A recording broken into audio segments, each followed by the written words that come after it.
The sharp click of designer heels on marble echoed through the conference room as I watched Barbara Winters spill her third coffee of the morning onto the mahogany table. Her hands were shaking, actually trembling, as she stared at me standing in the doorway. Not in my gray cleaning uniform, in a tailored Armani suit with my CEO badge clipped to the lapel. "This is impossible," she whispered, her voice cracking. Behind her, Vice President Marcus Sterling's rehearsed welcome speech died in his throat. His face had gone the color of old newspaper. The temperature in that boardroom seemed to drop 20 degrees as recognition spread like a virus through the assembled executives. I watched Sarah Chen's perfectly maintained composure fracture in real time, her mouth opening and closing without sound, her manicured fingers crushing the presentation folder she'd been holding. 2 weeks.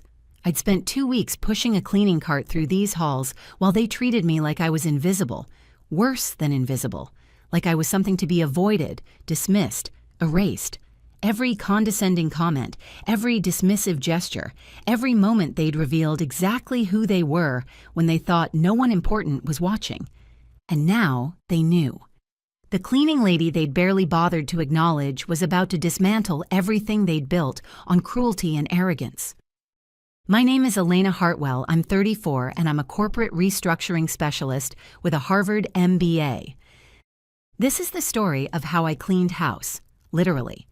The plan had started 3 months earlier in a very different boardroom. Chairman Robert Davies had slid a folder across his desk, his expression grim. "Global dynamics is dying from the inside," he'd said. "We've tried 3 CEOs in 2 years. Each one promised reform. Each one failed within months. The culture is toxic, but we can't figure out why the changes never stick." I'd opened the folder. The metrics were devastating. Turnover rates approaching 40%, discrimination lawsuits piling up, productivity in free fall. But what caught my attention were the exit interview quotes. "Management creates an environment of fear. If you're not part of the inner circle, you don't exist. They don't see us as people?" "You need someone on the inside," I'd said, "someone they'd never suspect, someone who can see how the system really operates when no one's performing for the new boss."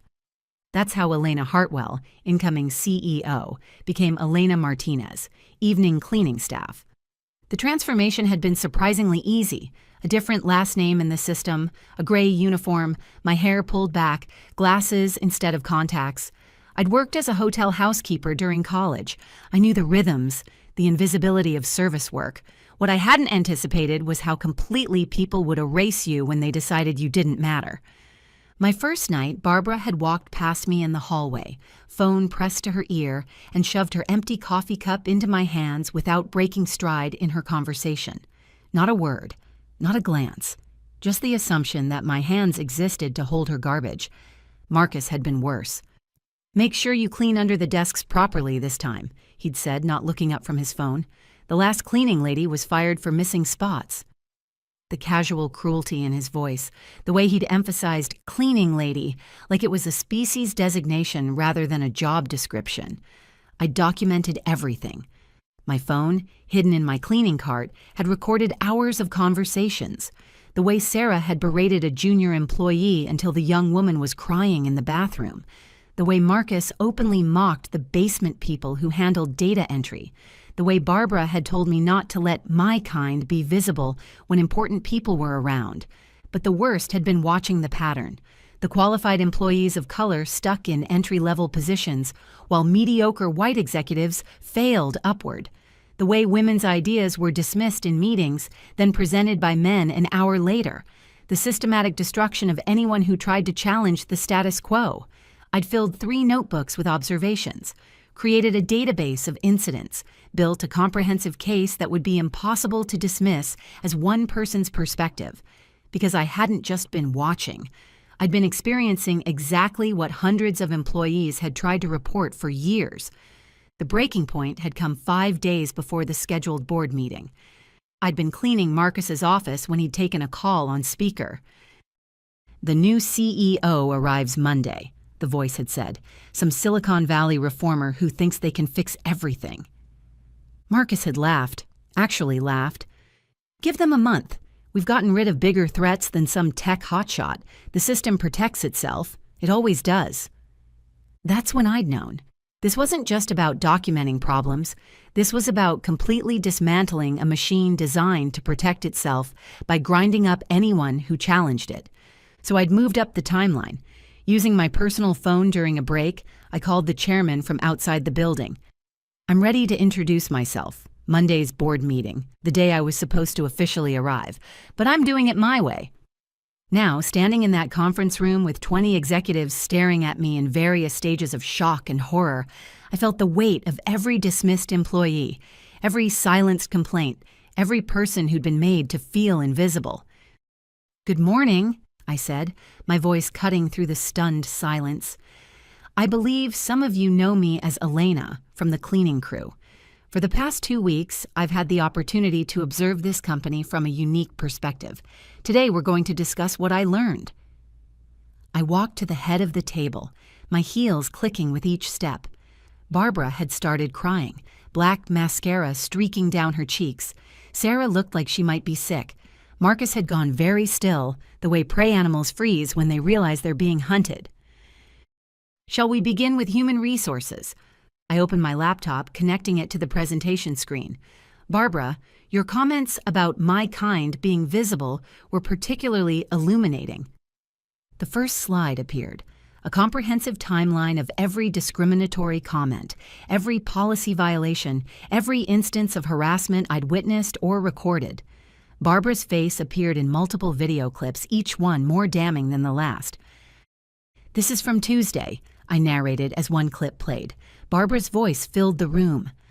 "We can't have your kind visible during important meetings. Stay in the back hallways until the executives leave."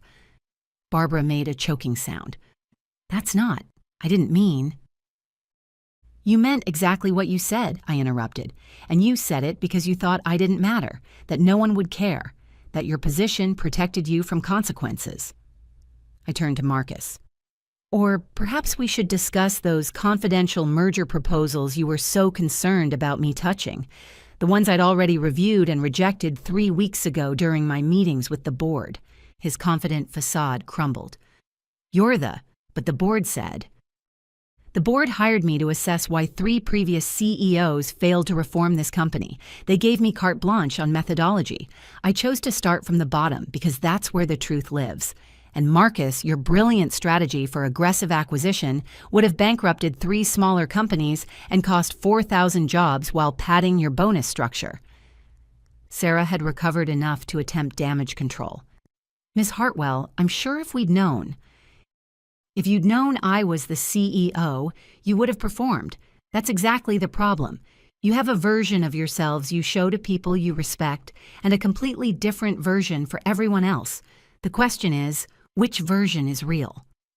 I clicked to the next slide, the organizational chart with red lines through multiple executive positions. "These are terminations effective immediately. Barbara, your last day is today. Your severance package is contingent on signing an NDA and participating in an exit interview with our legal team." Barbara's crying intensified into gasping sobs. 2 board members led her from the room.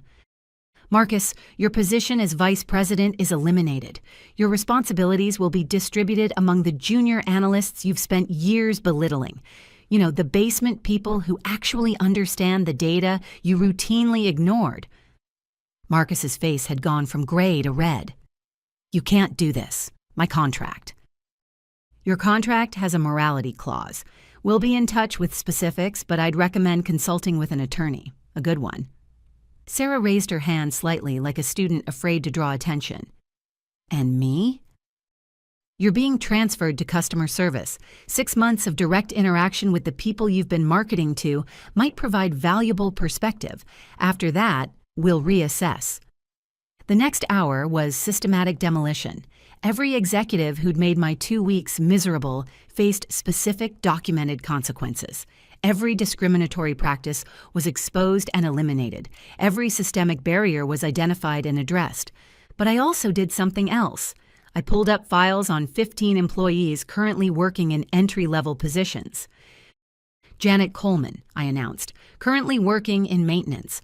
Master's degree in human resources, 8 years of experience, couldn't get past the initial screening because Barbara personally rejected every application from candidates who didn't fit the culture. Janet, you're our new HR director. Report Monday at 8 a.m. The room erupted in shocked murmurs. I continued through the list. Qualified, experienced professionals who'd been systematically kept out of positions they were overqualified for. These are the people you made invisible, I said to the remaining executives. These are the people you dismissed without a second thought.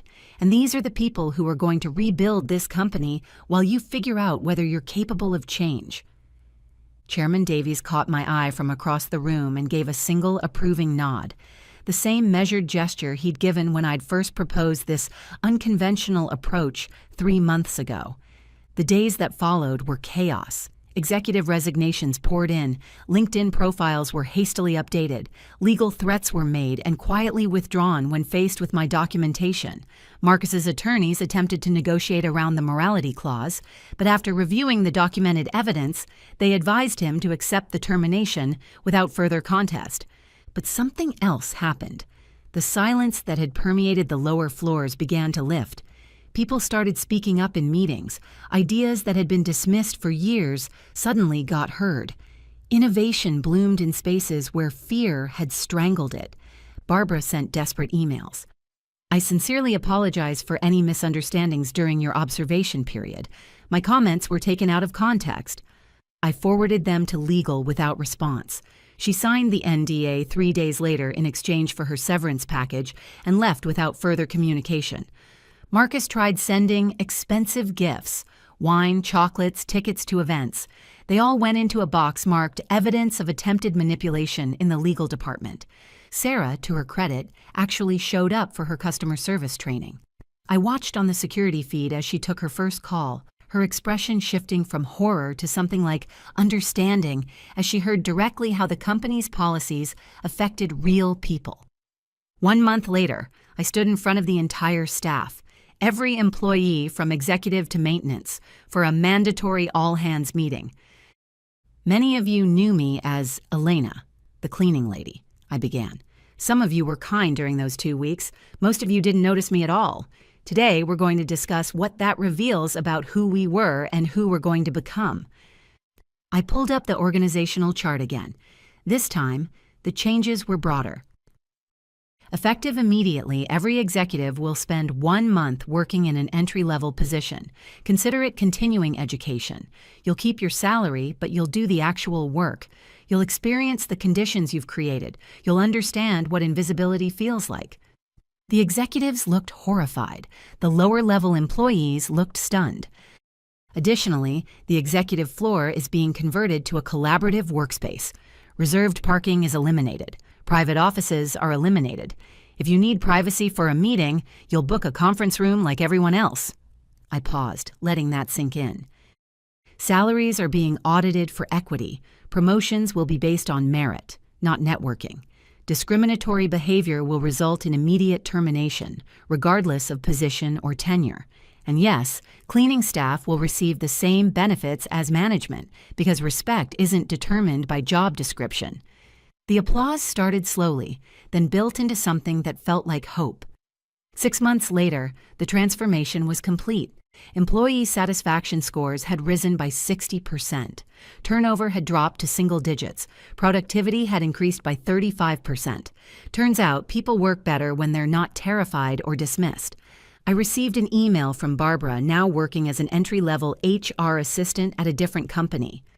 Miss Hartwell, I never understood how much dignity mattered, how much small moments of respect or dismissal shaped everything.